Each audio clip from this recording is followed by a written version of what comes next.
சில பேர் நம்மை ஏமாற்றும் போது வலி தரும். ஆனால் நம்மை நம்பியவர்கள் ஏமாற்றினால் அது உயிரை உடைக்கும். இந்த கதை ஒரு நல்ல மனிதனின் கற்றுக்கொண்ட வாழ்க்கை. திறந்த கதவும் பூட்டிய அறிவும்.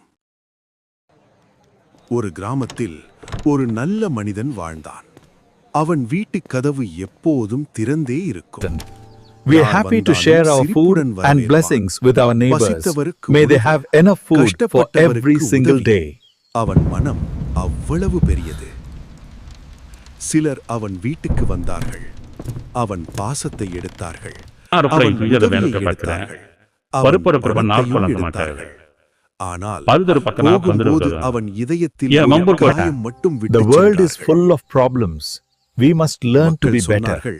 அவன் Please speak more slowly, wise எல்லோரையும் one. நம்புகிறான். அவன் அமைதியாக இருந்தான். ஆனால் உள்ளுக்குள் அவன் உடைந்து கொண்டிருந்தான். ஒரு நாள் ஒரு முதியவர் அவனை பார்த்து சொன்னார், "உன் கதவு திறந்திருக்கிறதால் திருடர்கள் வந்தார்கள். அது உன் தவறல்ல. ஆனால் கதவை பூட்டாமல் வைத்தது உன் பொறுப்பு." அந்த வார்த்தைகள் அவன் மனசில் ஆழமாக விழுந்தது. அன்று அவன் தன் வீட்டுக் கதவை மெதுவாக மூடினான். ஆனால் இதயத்தை அல்ல. அவன் இன்னும் நல்லவன்தான். ஆனால் இனி யாரையும் உள்ளே விடுவதற்கு முன் அவன் கவனமாக பார்க்க ஆரம்பித்தான்.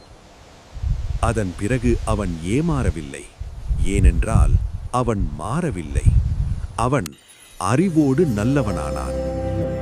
இந்த கதை நமக்கெல்லாம் சொல்வது ஒன்றுதான். நீ நல்லவனாக இருக்கலாம். ஆனால் அந்த நல்ல மனத்துக்கு எல்லை இருக்க வேண்டும்.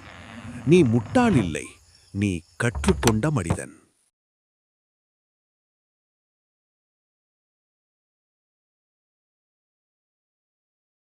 இந்த வீடியோ உங்களுக்கு ஒரு சிறு நம்பிக்கை கொடுத்திருந்தா இந்த சேனல் உங்களுக்கு தான். உங்கள் கனவுகளை கைவிடாதவர்களுக்கான இடம் இது. சப்ஸ்கிரைப் பண்ணி நம்மோட இந்த பயணத்தில் சேருங்க.